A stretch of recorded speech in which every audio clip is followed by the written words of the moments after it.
Let's go to The Coming Collapse of China author Gordon Chang on how that all goes down. I imagine not well with the Chinese, Gordon. No, of course. There are a lot of issues for that G20 bilateral if it occurs. And by the way, Beijing has not confirmed that Xi Jinping is going to meet President Trump. There's not only the issues you talked about, Hong Kong and trade.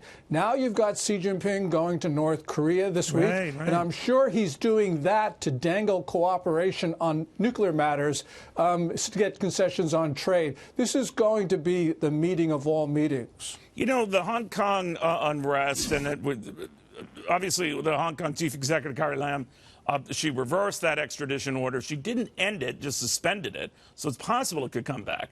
The Chinese wanted presumably to clear that, but they haven't dumped her. What are we to make of that?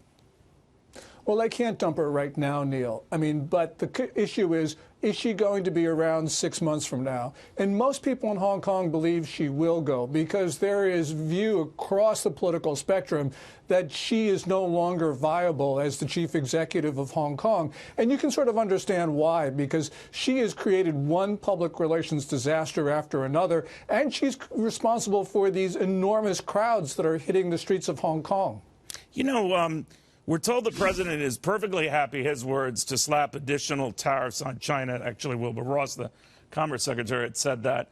Are the Chinese ready for that possibility? Yeah, I don't think so. I think that they believe that they can manipulate the American political systems to put enough pressure on President Trump.